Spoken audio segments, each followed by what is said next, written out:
On opening day, Sam Hanks renews his friendship with the race car in which both he and Jimmy Bryan won the 500 in successive years. Speedway owner Tony Holman hands the track over to Chief Steward Harlan Fengler. And Len Sutton is first out on the track. But the color of opening day soon gives way to the serious business of getting ready to run a speed classic which has no equal. Rookie drivers, like new schoolboys, are put through their paces under the watchful eyes of officials, mechanics, and other drivers. There is room here for only the best, for those who drive this track at 160 miles an hour, ride the fine, thin line of disaster. Speeds climb, too fast and too early in the month for Harlan Fengler, who tries to slow down A.J. Foyt.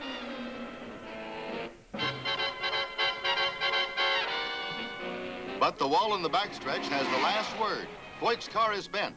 The lightweight metal of a rear hub carrier gives way under strain. Parnelli Jones loses a wheel. The threads in a wing nut are stripped. Is the trend toward lightweight metals creating a danger factor for the drivers? These questions and others must be answered by the man who stands with his foot on the wall, the racing mechanic. But the key to speed is sometimes elusive. Roger Ward and A.J. Watson have a problem, a sick engine, and a car that will not handle. Andy Granatelli listens for the song of the Novi engine, but the music ends abruptly in turn one.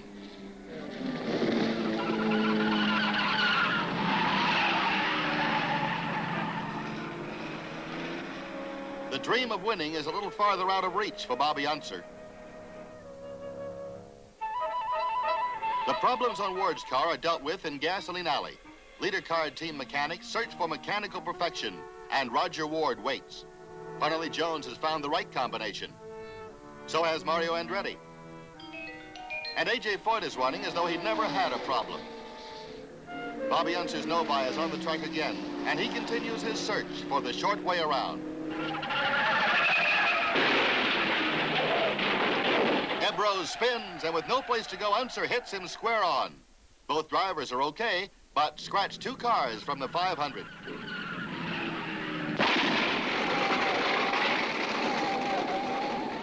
Jim Hurtubise hits the wall on turn 4. The car flies apart from the bone-jarring impact, but Hurtubise is only shaken up. There should have been a fire, but there wasn't.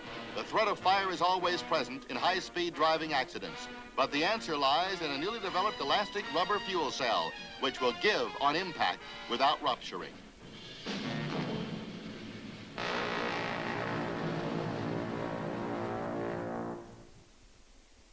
Roger Ward sits on the pit wall as A.J. Watson still tries to solve the riddle of the missing speed combination. It's qualifying day, and 1963 500 winner Parnelli Jones is ready.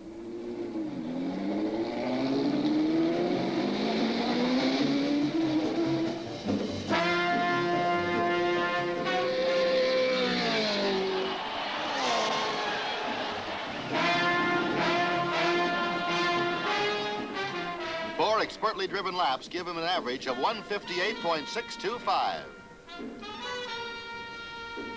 Car owner J.C. Agajanian runs to congratulate him. Parnelli has his spot for the race. Veteran drivers and rookies alike get their qualifying instruction from Harlan Fengler. Mario Andretti listens, then wheels onto the track.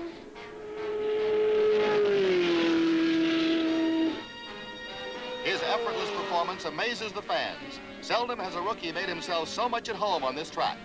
With one high lap of 159 miles per hour, Andretti's average speed of 158.849 is a new track record. And, for the moment at least, he holds the pole position.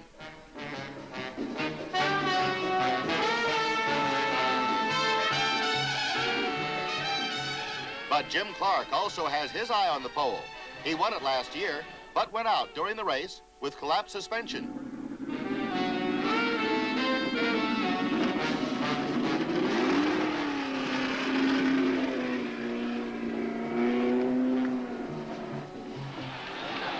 All 4 laps are in the 160-plus mile-per-hour bracket, his average speed of 160.729 miles per hour is another new Indianapolis qualifying record, and it looks like Clark will repeat his performance of last year.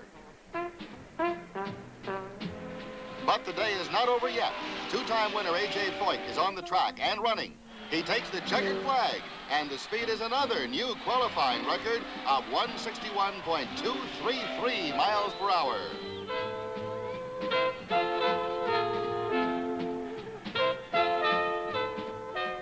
Mechanic George Bignotti shares the honors with A.J. for a job well done. Track conditions are bad on Sunday. Don Branson makes the field as his grandson watches from the stands. But teammate Ward's car is pushed back to Gasoline Alley with others to wait for the second week and a new chance.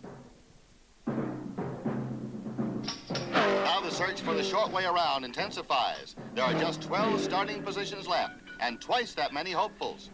Harley Jones makes a check run at high speed.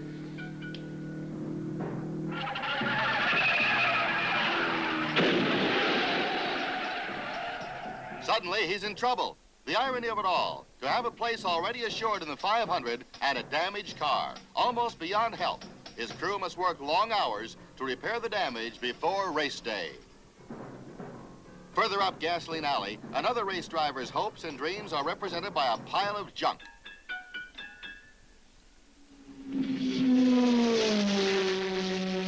But on the second weekend of qualifying, the powerful song of the Novi engine is heard. Jim Hurtubise has a way with these temperamental cars, and he makes the field with his speed just under 157 miles per hour.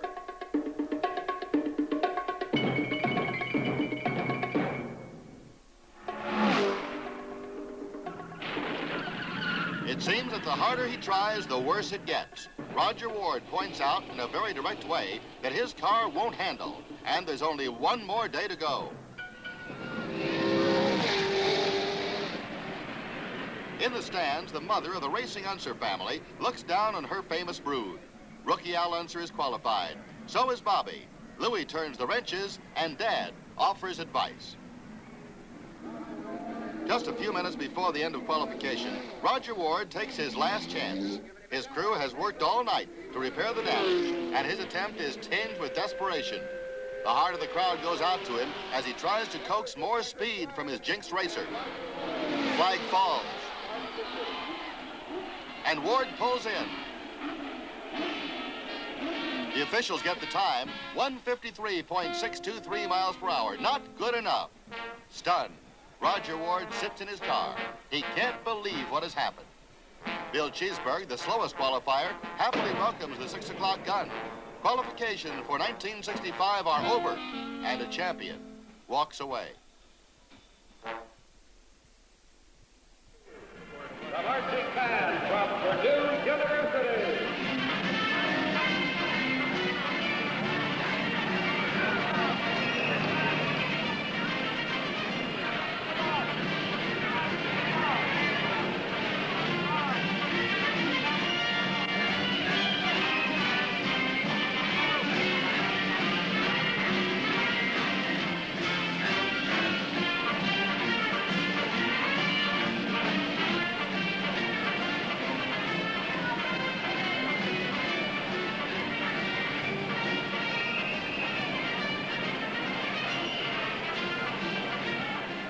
A moment to plan,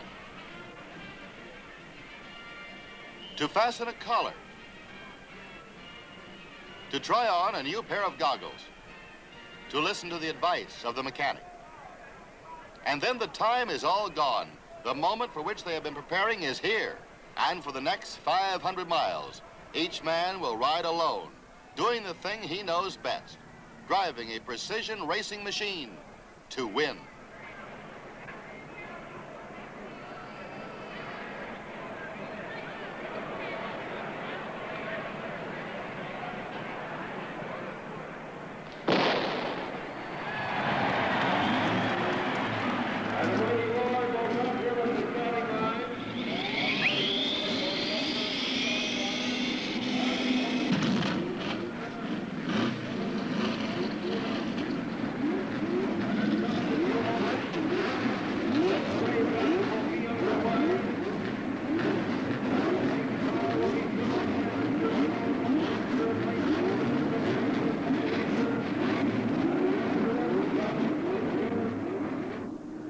33 cars altogether. On the surface, one pace lap looks like another. But close examination shows that the face of the 500 is changing. Only 4 of the starters are roadsters. 2 are Novis. The rest are rear-engine cars. As the pace car pulls into the pits, Jim Clark moves ahead on Foyt and pulls into the lead.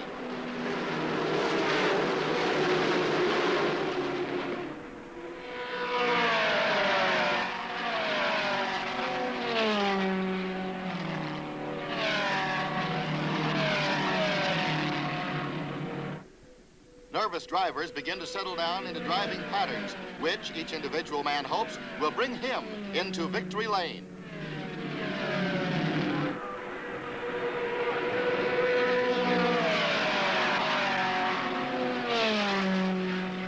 Jim Hurtuby's dream of finding the short way around ends on the very first lap. His transmission is out.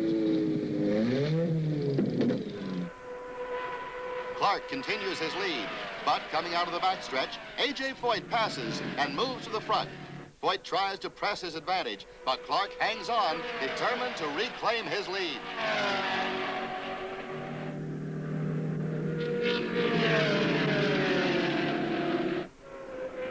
Clark recaptures the lead in the third lap. Foyt goes to second.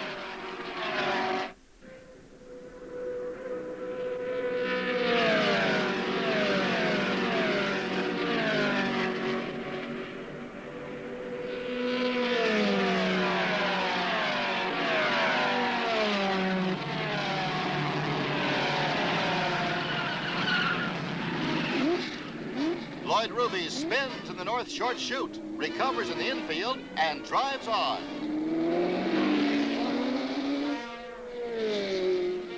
Right behind him, Len Sutton loses control and spins in the identical spot, taking Dan Gurney with him. Both drivers recover. Gurney manages to hold on to third position. From the 18th to the 42nd lap, 5 cars drop from the field. Then Dan Gurney is out with clutch trouble. A month of work gone.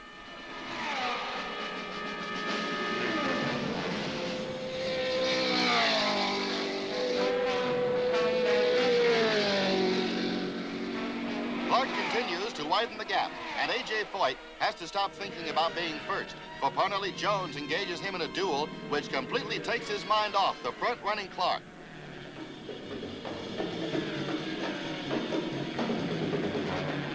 Clark gets the fuel sign and pulls in on the 66th lap.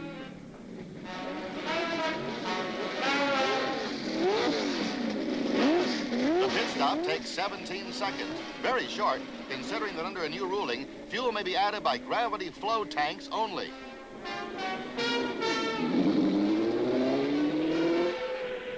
Foyt has the lead, but must soon make a pit stop. He tries to build up space between himself and Clark.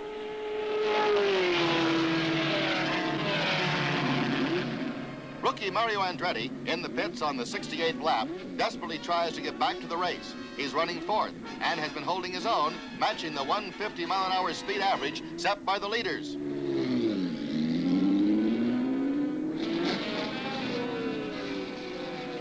In the 75th lap, A.J. Foyt comes in. Another new ruling this year provides for 2 mandatory pit stops during the race. This does away with the dangerous practice of drivers carrying excessive fuel loads in an attempt to go the distance without stopping.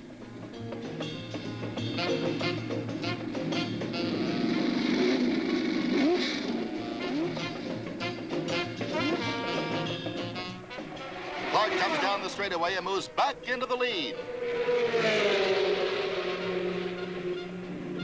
Foyt comes out of the pits and takes up his position, but he's now following both Clark and Parnelli Jones. Andretti is right behind in fourth. Bobby Unser goes out with engine failure. Both Novis are out of the race. At the halfway point, Clark leads. Foyt has regained second.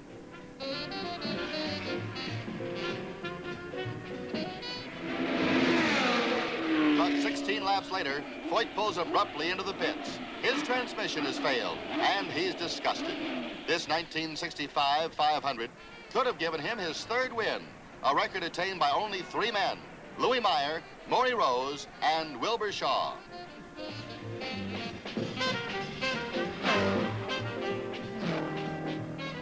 Clark gets the word that Foyt is out. Some of the pressure is gone, but there is still Parnelli Jones to be reckoned with. In the 119th lap, Bud Tingelstad is running 5th behind Andretti. He loses a wheel and crashes the wall in turn number 3. The wheel rolls into the infield. The caution light is on, and the race is slowed. Tingelstad joins a growing list of 18 drivers who have gone out of the race. Taking advantage of the yellow flag, Parnelli Jones makes his second pit stop. The engine coughs and almost dies, but springs to life as a relieved crew cheers him back into second position. The race roars on at 152 miles an hour average. The record book is being rewritten in this fastest 500. Clark powers into the pits on the 137th lap. He has a 2-minute edge on Parnelli Jones. A comfortable margin, but there's still more than 60 laps left in the race.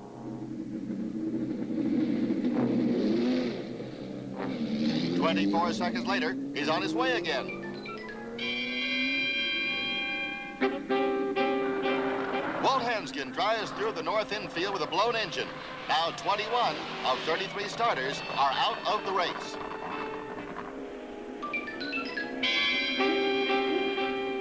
On the 139th lap, Mario Andretti makes his second stop. He's running 3rd. Mickey Rupp is 4th, and Gordon Johncock is 5th. 3 rookies and 2 veterans lead the field.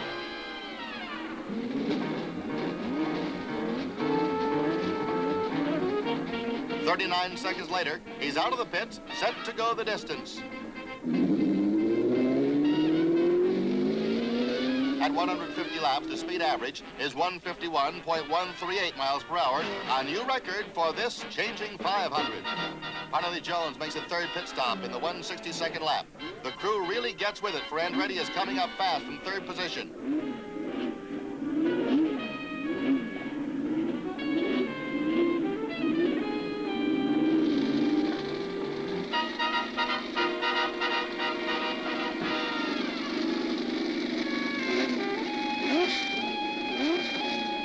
"24 seconds puts him back in the battle, but the elusive Clark is far ahead.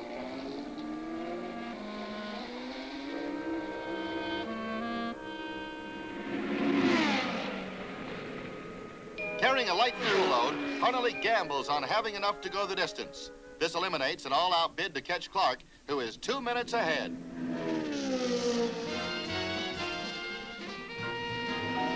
Coming down to the end of the race is Clark, Jones, and Andretti, running together, but traveling in different laps.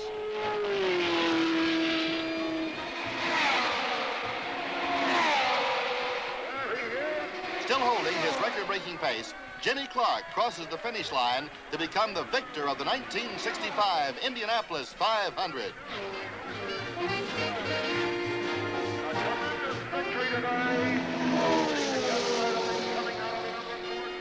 Parnelli Jones finishes a clean 2nd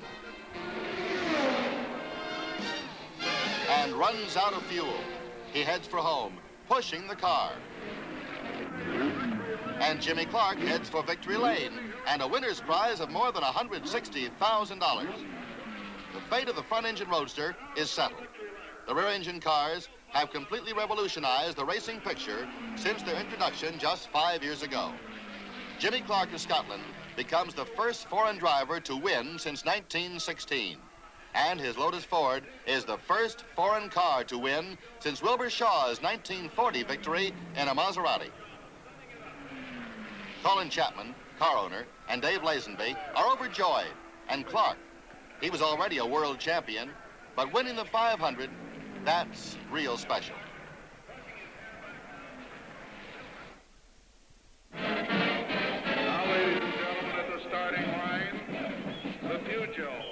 In 1916, Dario Resta drove this Peugeot to victory. Even then, a trend toward body streamlining was evident, but it took another half-century to produce these modern-day shapes of the future.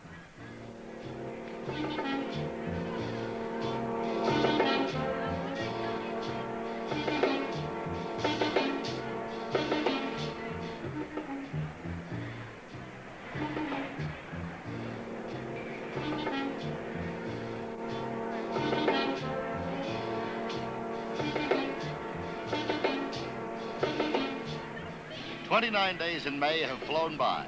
The fastest 33 men and cars have been selected. And now the whole month, in fact a year of work, will be reviewed in a matter of hours to determine what magic concept in speed will direct the trend of the future.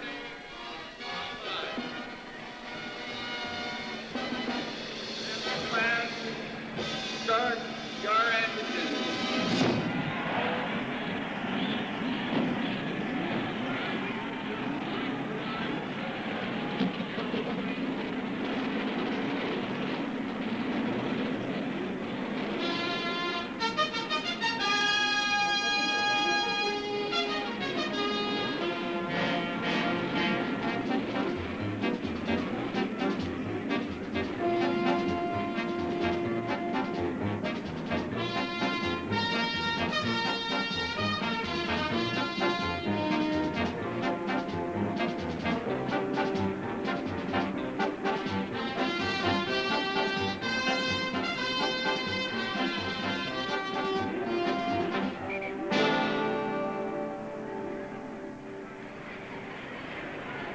The pace car goes up, and the green flag is out, and the race is on.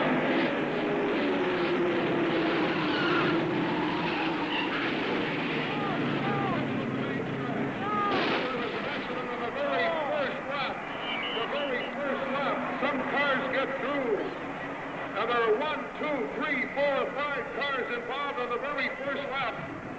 The track is open in the middle. 1, 2, 3, 4, 5, 6 cars perhaps. A car hit the wall on the outside just as the field got the green flag. The red flag is out and the race has been stopped here at the very start. We will get you a complete report of the cars and drivers involved as soon as possible. Well, now the remainder of the field is gathered here at the starting line, and we will begin now to give you a rundown throughout the track area of the cars that are here at the starting line, which means the cars that definitely are not involved in the accident at the south end of the straightaway. First of all, Graham Hill at car number 24. Corneli Jones. Stunned, the drivers wait for the track to be cleared. There were no injuries. There was one fire caused by a broken gas line, but rubber fuel cells protecting the gas supply in each car averted what could have been a fiery disaster. The race is restarted, but 1/3 of the field is missing.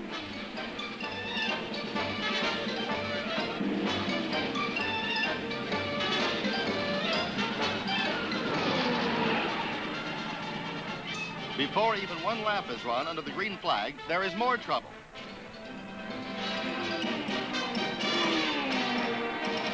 Johnny Boyd leaves his car against the first turn wall. George Sally's beautiful speed creation joins the growing pile of battered cars. Again, the green flag, and again, trouble. Jimmy Clark has passed Mario Andretti, and Andretti has car problems.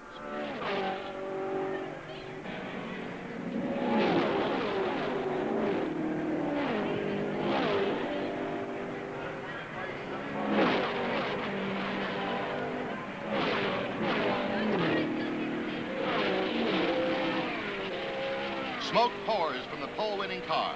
Andretti gamely stays with it, hoping the situation will improve, but it doesn't. After one trip into the pits for fresh plugs, Andretti is forced to accept the fact that the race he hoped to win will go to someone else.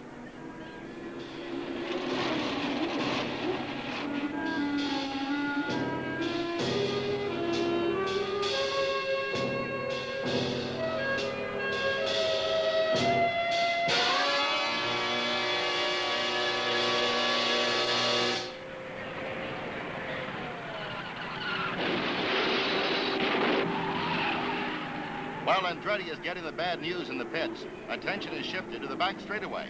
Chuck Hulse and George Snyder tangle coming off turn 2, and the field of cars scramble wildly to get around the wrecks. With the wrecks cleared away, the race settles down, at least for the moment. Jimmy Clark leads. Lloyd Ruby is second. And Parnelli Jones is third. In the pits, Clark's crew prepares for the first of 2 routine pit stops, which every car must make. Clark comes through turn 4.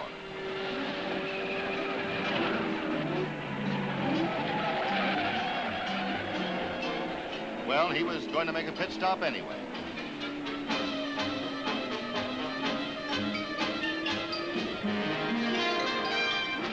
Clark comes in for routine service and damage inspection.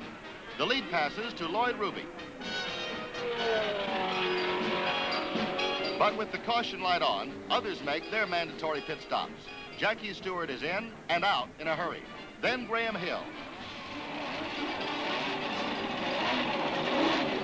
And Lloyd Ruby, relinquishing the lead to Clark again. For Roger Ward, it was not a pit stop. Mechanical problems made it the end of the race and the end of a 20-year racing career. A champion retires and walks into history. Now Clark leads, and Lloyd Ruby trails by 19 seconds. Clark has only to maintain his speed and scheduled pit stops to win the race.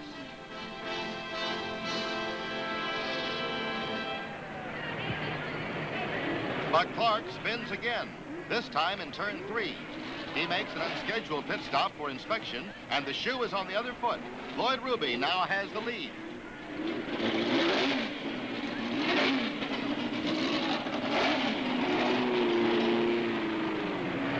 In turn 3, Parnelli Jones slows down and climbs out. Bearing failure on the left front wheel puts the former winner out of the race on the 87th lap. This office is closed for the day. At the midway point, Ruby holds his lead over Clark.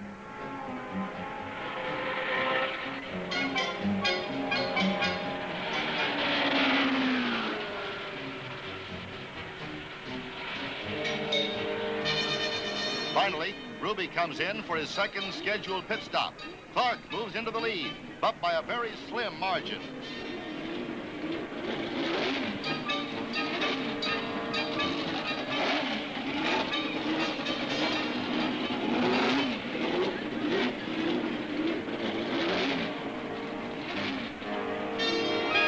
Ruby storms out of the pits, and 4 laps later catches Clark at the start of the main straightaway.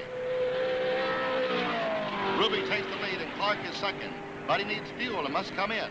This puts him in a position of having to worry about holding second place, for Jackie Stewart is moving up rapidly.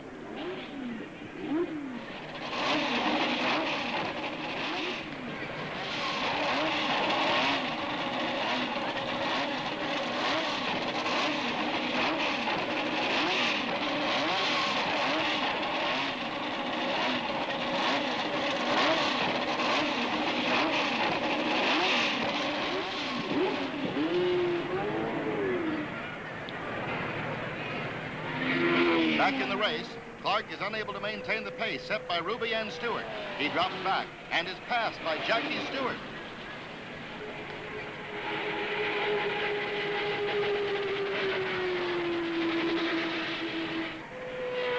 And Lloyd Ruby starts to slow down, losing oil. Ruby comes in after leading the race for 68 laps. The gentleman from Texas draws a round of applause from the crowd.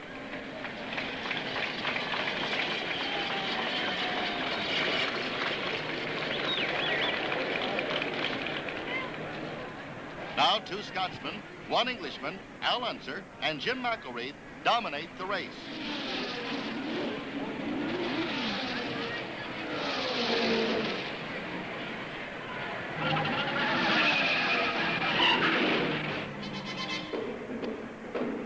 It's Al Unser at the beginning of the main straightaway. He climbs out unhurt, but his hopes of finishing his second Indianapolis 500 are gone. Graham Hill passes Jimmy Clark, but Clark thinks that Hill is still a lap behind. What Clark doesn't know is that earlier, on Clark's first spin, Hill had already quietly slipped up in the confusion. Jackie Stewart begins to slow down. His oil pressure is almost gone. Only a few laps left to go, and all he has to do to win is finish. But it's not to be. The car quits in the backstretch, and the rookie Scotsman heads for the finish line on foot.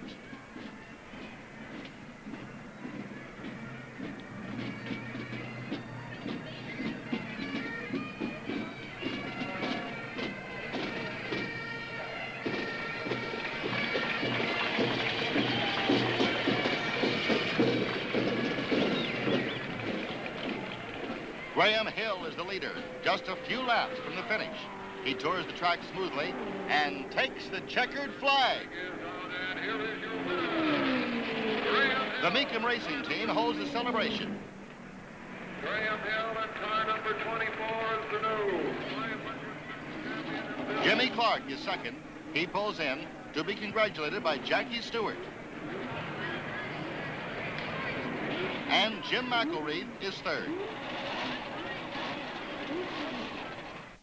Foreign cars and drivers have been a part of the Indy 500 since the very first race in 1911.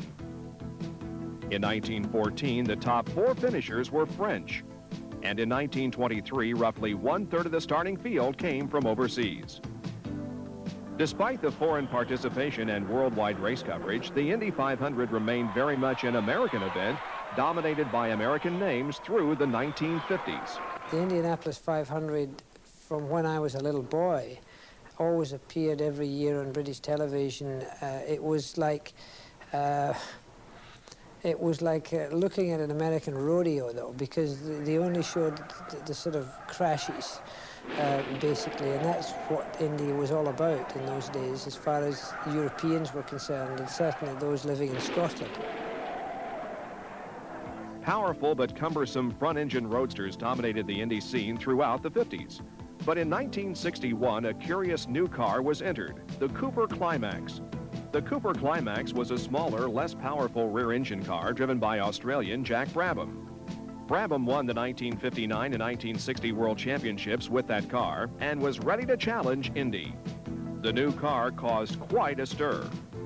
Well, I thought it was the ugliest race car that I'd ever seen at the 500 because they had the engine on the wrong end of the car, for one thing. We were used to looking at the Champ dirt cars that could run the 1-mile dirt tracks and then go to Indy and race there too. And here they came along with this funny-looking little race car with the engine in the back, and it just was something that we weren't used to seeing all the time that we grew up. So to me, it was a very ugly little race car. Brabham qualified for the race and completed the 500 miles to take 9th place. It was the first ever finish for a rear-engine car, and though the car was short on horsepower, it displayed superior handling and plenty of potential. Brabham did not return to Indy in 1962, but the rear-engine car did. Rookie Dan Gurney, an American driver with a background in road racing and no previous Indy experience, qualified 8th in a new rear-engine machine and became inspired with an idea that would help open the door for the British invasion. Colin Chapman was considered the most brilliant brain design-wise in Grand Prix racing in Europe. And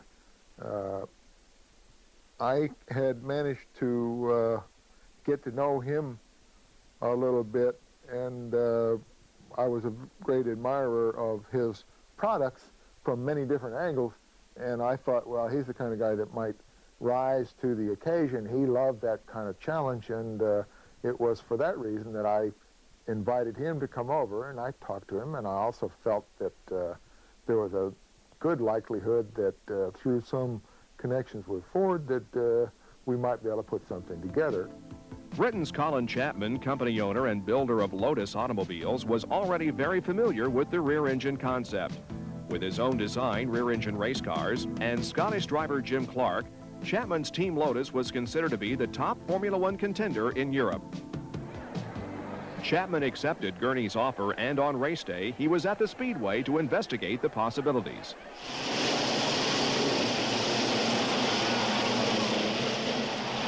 Gurney dropped out of the race on lap 93, but Chapman was enthusiastic about coming back, and the invasion was on. Team Lotus arrived at the Speedway in 1963 with 3 new rear-engine cars. Dan Gurney and Scottish Formula One star Jim Clark were the drivers, and to the surprise of many, the new cars were quite competitive. I think the first year everybody thought it would go away, really. But then when Chapman come over with his cars that were vastly superior to the Cooper car, of course a lot more money behind them, that you knew the handwriting was on the wall then. On the first day of qualifications, Gurney crashed while practicing. Gurney was uninjured, but the Lotus team was left without a backup. Later that day, Clark caught the attention of fans and drivers by turning a lap at better than 150 miles per hour and averaging more than 149 to qualify for the middle of the second row. Many were suitably impressed. He came here with a reputation, but you never knew he was a Grand Prix champion to talk to him. He didn't throw that in anybody's face. Said, here I am coming in, Jim Clark, Grand Prix champion. Now, he came here as a very quiet and humble farm boy, but with such a wonderful winning smile and captivating presence that I was enthralled with him. Driving the backup car, Gurney qualified on the second day of time trials. His average was a solid 149, good for 12th starting position.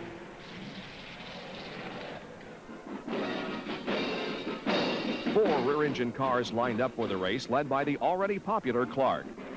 But when the green flag fell, Jim Hurtubise in the Novi and Parnelli Jones in a traditional roadster battled for the lead.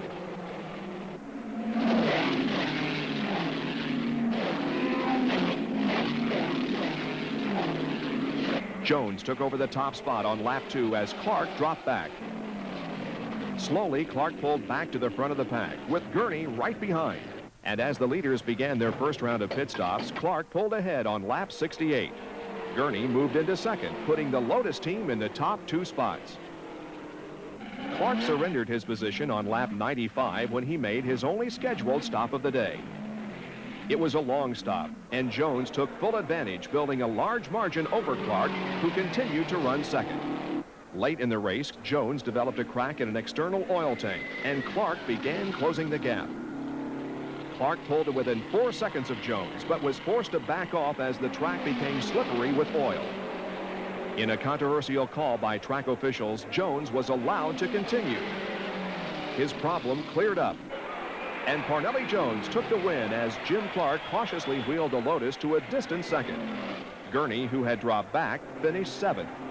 Clark easily won Rookie of the Year, and though some still did not like the rear-engine car, the driver was well-liked and appreciated for his skills.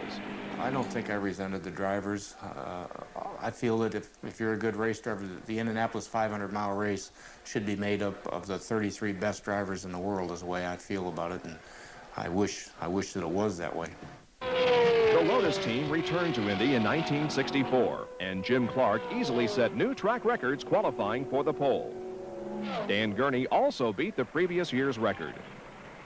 In all, 12 cars qualified for the race with the British-inspired rear-engine design.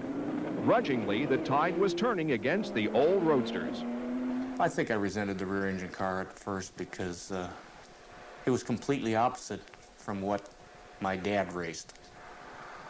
And I've often thought what he would have thought about him had he seen him. Probably would have made a lot of fun of him at first, but without a doubt, they're safer, faster race cars. So it just took a while for all of us to get used to them. As the field rolled out, rear-engine cars controlled the front row. And at the start, it was Jim Clark pulling ahead of Bobby Marshman and Roger Ward to take the lead.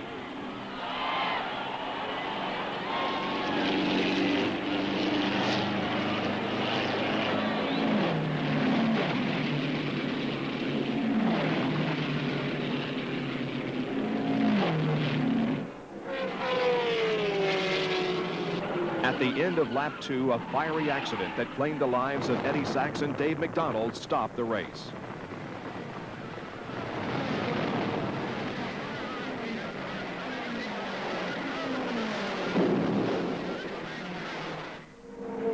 On the restart, Clark again took the lead, but was quickly passed by Marshman in a Lotus from the previous year.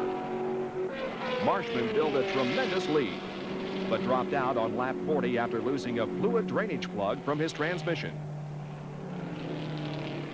Clark regained the top spot, but he wasn't there for long. On lap 47, the tread on his left rear tire came loose, smashing into the suspension, and finally breaking it on the main straight. Driving on 3 wheels, Clark steered his car to the grass inside turn 1 to end his day.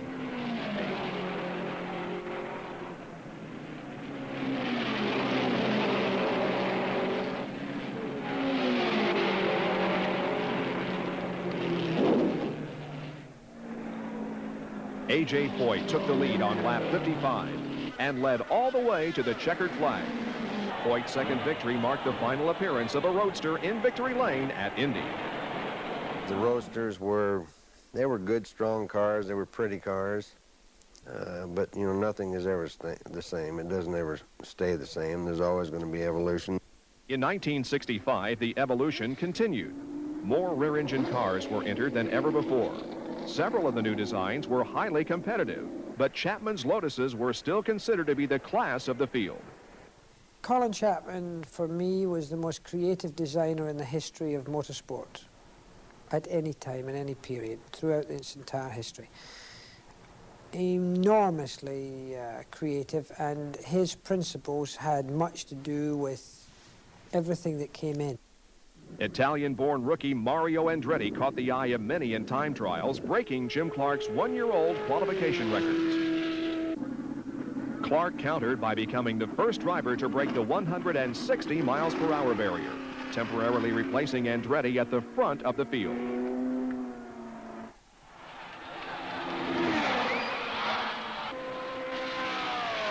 Feeling the spirit of the competition from overseas, A.J. Foyt then went out and topped Clark's times.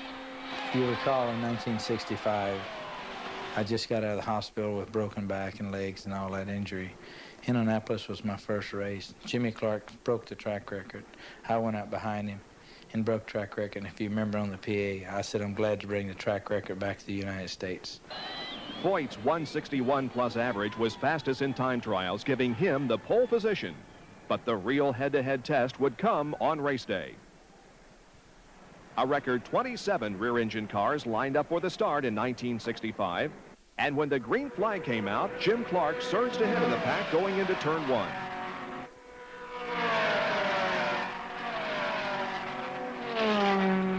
Clark led the first lap, but the hard-charging Foyt slipped by to take the lead on lap 2. On lap 3, Clark regained the lead, and this time he held on. Clark led easily, building a solid cushion between himself and Foyt. Lloyd Ruby spun in turn 3 and continued on lap 17. It was a maneuver that perfectly displayed the superior handling of the rear-engine machine. Almost simultaneously, Lynn Sutton spun and continued, adding drama to a race that Clark was leading handily. On lap 66, Clark pulled into the pits, giving the lead back to Foyt. Foyt paced the field for 9 laps as Clark climbed back into contention. But on lap 74, Foyt hit the pits for his initial stop, allowing Clark to regain the lead. Dropping an entire lap behind Clark, Foyt finally called it a day on lap 115 with gearbox problems. With Foyt out of the running, the big questions were how much would Clark win by, and could Parnelli Jones hold off the aggressive rookie Mario Andretti for second place? Crossing the finish line 2 laps ahead of second, Jim Clark scored the first ever victory at Indy for the rear engine and became the first foreign driver to win the race since Dario Resta in 1916. And that was a big deal for a European to go and win the Indianapolis 500 for us as Europeans. And that's what fired everyone else's interest to even thinking of going there. With Jim Clark in victory lane, the British had successfully conquered Indy. Despite the success of the rear engine revolution, top drivers from the UK were still not very interested in Indy. Jim Clark's runaway victory in 1965 helped change that attitude. Nobody really took it seriously in Europe until, I suppose, when Jack Brabham went over and suddenly said, oh, I wonder why he's going there. And from there, Colin Chapman went over, and Jimmy, of course. So therefore, then there was an understanding that our technology was perhaps giving us a little advantage and a little reason for going, plus the fact the money. There was much more money made in those days in America than in Grand Prix racing or in motor racing in Europe. So the big buck, the American dollar, was attracting a lot of people. In 1966, Clark was joined at Indy by fellow Scotsman Jackie Stewart and Formula One world champion Graham Hill from England. Hill and Stewart were brought in as teammates to two-time Indy champ Roger Ward. The new drivers were immediately accepted by fans, drivers, and the press. Only the A.J. Foyts or the Parnelli Jones or the Andrettis were given as much exposure as Graham and Jimmy and I. And we didn't really warrant it in a funny sort of way because we hadn't served our apprenticeship like everybody else had, coming through the dirt tracks and the sprint car racing, etc., which was par for the course in those days. I'd have to say that we were all pretty impressed. You know, they were real personable fellows, and they'd come around and talk a lot, and maybe they didn't do a lot of the things that, the way that we did them, but they lived and raced in an entirely different atmosphere and types of cars than we did, other than at the Speedway. They were in awe. They'd go to Springfield to a dirt race or to Terre Haute to a sprint car race. Well, they thought we were maniacs. Hill was not entered until 3 weeks before the race and had little oval track experience, but qualified a respectable 15th. Stewart was a bit faster, taking the 11th spot. And as expected, Jim Clark qualified for the front row.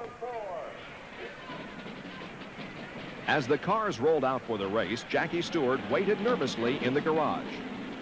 I was nervous about doing the 500 because when I went to do the 500, you go on British television, Jackie Stewart, Graham Hill and Jim Clark are going to do the Indy 500, and you go on television, an evening talk show or a sports show, and all they do is show the crashes. These enormous accidents, and this is what you're going to do? The pace car. British TV was in for a spectacular show this year as nearly half the field became involved in this opening lap accident.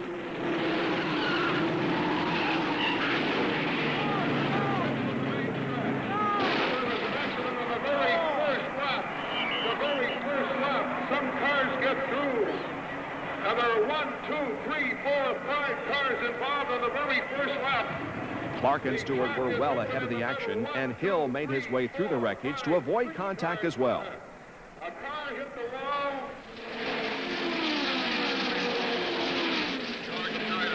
On the restart, Mario Andretti took the lead, but Johnny Boyd crashed almost immediately to bring out the yellow. The green came out for the third time, and Andretti developed engine trouble. With his car smoking badly, Andretti was forced to drop out, giving the lead to Clark. Clark and Lloyd Ruby battled for the top spot, trading positions 5 times on the track.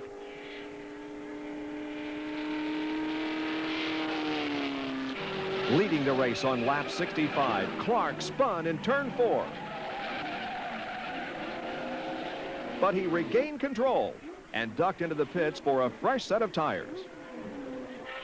Back on the track, Clark caught Ruby and was leading on lap 87 when he spun for a second time. Again, he regained control. As Ruby maintained his lead, Jackie Stewart and Graham Hill, who had dropped back early, were steadily moving into contention. Stewart passed Clark for second place and was running well when Ruby developed an oiling problem. Ruby was black flagged on lap 150. And when he pulled into the pits, Stewart moved up to first with Clark and Hill running second and third. The Brits were suddenly dominating. Stewart held on to the top spot as Hill and Clark jockeyed for second. Hill was running second with Clark third, just 10 laps from the end, when Stewart slowed to a stop at the head of the main straight. To the delight of the crowd, he began pushing his car toward the finish line, hoping to get credit for another lap. I wanted to push the car back, and I pushed it back a fair way because I thought that way I'd complete another lap. We would think like that in Europe. And this has seemed to attract the attention of the public in a fairly dramatic fashion because they thought this was an enormous act of bravery for some reason, which it not at all was. And I pushed the car back for as far as I could until I was told that I could push it no further. And then I walked back the remainder to a great ovation. With Stewart out, Hill moved into first and led the final 10 laps to take the checkered flag ahead of Clark. Stewart dropped back to 6th place and was awarded Rookie of the Year. I suppose it wasn't until about the next morning that I thought, Jesus, I should have won this race. What a lovely thing that would have been to win it your first time there, to have had such an advantage and then, you know, mechanical things to leave it. But the team won, Graham won, and the same team, which was pretty remarkable. And we were running first, second, and third, the Brits, at that stage, which must have been awful for the Americans. Hill's victory gave the Brits back-to-back wins at Indy. But as accomplished as he was, some say Hill's greatest contributions came off the track. I'd have to say I'll never forget the story about Graham Hill and what he went to Mr. Holman, I think Joe Cotier, about the restrooms. He would say about anything it was, he says, look, if a man wants to go to the bathroom and use a toilet, you don't care to use the toilet at the Indianapolis Motor Speedway where the world walks in and out of the bathroom, and here you're sitting on a pot. Now, Mr. Holman, we need some walls and doors. So it was right about the next day or two that Mr. Holman put partitions between the toilets. I'll never forget that. Clark, Hill, and Stewart returned to Indy in 1967, but a third straight victory was not to be. In 1968, Hill was the lone British driver to make the race. And by 1969, the British invasion was effectively over. But its influence could still be seen as 33 rear-engine cars lined up for the start. I thought it was great. You know, here we had Jimmy Clark, Graham Hill, you know, people like that. Jackie Stewart. I mean, these fellows are world champions and they're coming here to race, and I thought it was great. And I really don't remember anybody that resented that. I didn't feel I ever drove Indianapolis very well. And I'm sure Jimmy would say the same if he were alive today, and so would Graham. We never drove Indianapolis like we drove Grand Prix cars or Grand Prix racetracks. We were never that good. We did well because we knew more about rear-engine cars, we knew what it felt like, we knew where they could go to the limits. We were there at a period that it suited us well. Colin Chapman, Jim Clark, Graham Hill, and Jackie Stewart will long be remembered as the British who invaded the Indy 500, a race for heroes.